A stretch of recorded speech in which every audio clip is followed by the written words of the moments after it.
Today's program is brought to you by OTCStockShark.com. For the latest and greatest OTC and Pink Sheets information, sign up for your account at OTCStockShark.com. Thank you for tuning in to TBC Today. I'm Brandon Vincent. And I'm Angelina Soriano. In entertainment news today, sources said the actor who donned superhero garb in two Fantastic Four movies has been offered the role in the Marvel feature film. Marvel has not confirmed the development, and creative artists agency, which represents the actor, declined to comment. Evans' offer would encompass starring in up to 3 American movies, plus the Avengers movies, and appearances in several other Marvel movies. A possible complication is that Evans is committed to co-star in the Anna Faris romantic comedy What's Your Number, which, like Captain America, is scheduled to shoot this summer. The role of Captain America and his alter ego Steve Rogers has been one of the most heavily scrutinized parts by the industry, the media, and comic book fandom in recent memory. Evans wasn't in the initial round of actors being considered, which leaned towards newcomers Michael Cassidy, Patrick Fluger, Scott Porter, Wilson Blethell, and Mike Vogel, along with Chase Crawford, were those testing and reading. Marvel also was interested in Garrett Hedlund. Evans, who did not screen test, already has a relationship with Marvel, having starred as Johnny Storm, the fire-covered superhero in the 2 Fantastic Four movies that Fox released in 2005 and 2007.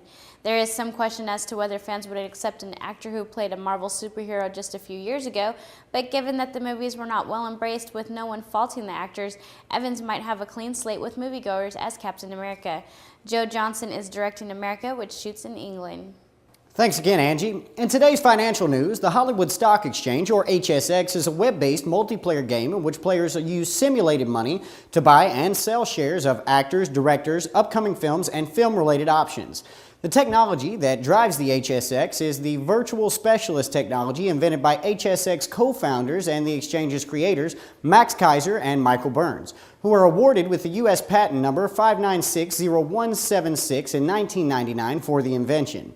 Claims of this patent cover trading applications for trading virtual securities using virtual currencies over a network. Because trading directly affects the prices of the securities and because of the ultimate value of a movie stock is based on the film's box office, stock prices act as box office predictions. For example, if a particular movie stock trades at $40, the market is predicting that the movie will gross $40 million at the box office in the first 4 weeks of wide release.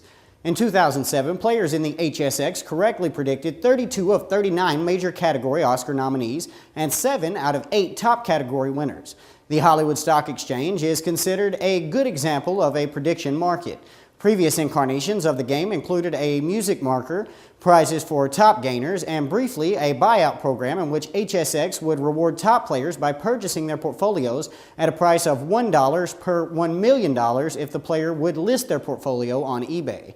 These features have been discontinued. The practice of selling portfolios on eBay was inaugurated by Curtis Edmonds, a former Texas lawyer who was the first to sell his HSX portfolio on eBay.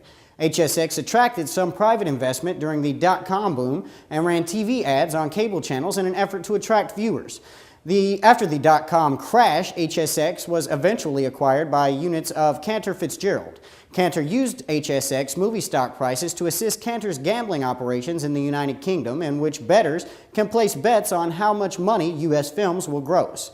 HSX is headquartered in Century City, California. When you've got a serious leak, it's time for Leakender 2000. It fixes any leak fast, no matter what's leaking. Just spray it with Leakender 2000, and in minutes, the leak is sealed. Look, we'll cut this garden hose with a knife, then shut off the water and spray on Leakender 2000.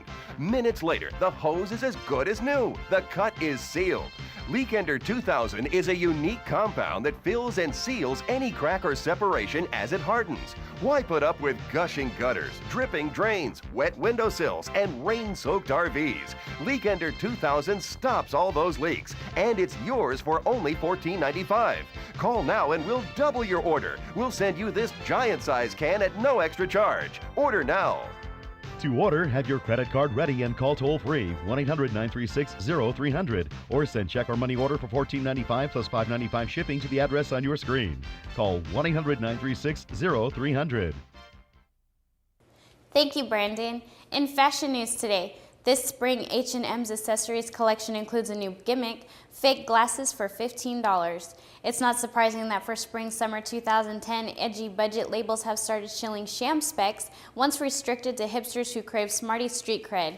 The fake frame phenomenon is spreading, and although celebs are often suspected of sporting phony frames, few will admit it. That could change. In the last 18 months, stylist Elle Werlin has lost count of the number of models who arrive for shoots and castings wearing heavy-rimmed spectacles, but then you throw them off and you realize the glasses weren't necessarily to help them see. Werlin has used fake glasses regularly in photo shoots to add personality to models posing as Bond-like super spies, which gives that aura of sophistication and intelligence. Celebrity stylist Philip Bloke, who designs his own budget frames with hush puppies, believes there may be a LASIK backlash. He says, "I had to wear glasses for years, but I got laser eye surgery." Picking a style is much like any pair of sunglasses. Ask an optician or eyewear veteran to steer you toward shapes that fit your face. Thanks again, Angie. In today's international news, Australian police have launched a major investigation after a 3-year-old Indian boy's body was found dumped by a Melbourne roadside. Threatening to cast a fresh shadow over bilateral ties, Victoria State Premier John Brumby said he found the death of Gurshan Singh personally distressing, but urges people not to speculate about the case. What has occurred is an unthinkable tragedy. It's deeply distressing, Brumby told reporters. There are no visible signs of the cause of death at this stage, but Brumby thinks it's very important that no one jumps to conclusions. The little boy disappeared from a suburban house at about 1 p.m. last Thursday while his mother was taking a shower. His body was found about 6 hours later, some 20 miles away, not far from the city's airport. An autopsy failed to reveal the cause of death. The boy, whose mother, studying in Australia, had been in the country for about 6 weeks. Hundreds of Indian nationals, among around 100,000 studying in Australia, have been robbed and beaten over the past 18 months. The attacks have badly damaged Australia's image abroad and have also hit $15 billion industry in educating foreign students, mostly from Asian countries. Thank you for tuning in to TBC Today. I'm Brandon Vincent. And I'm Angelina Soriano.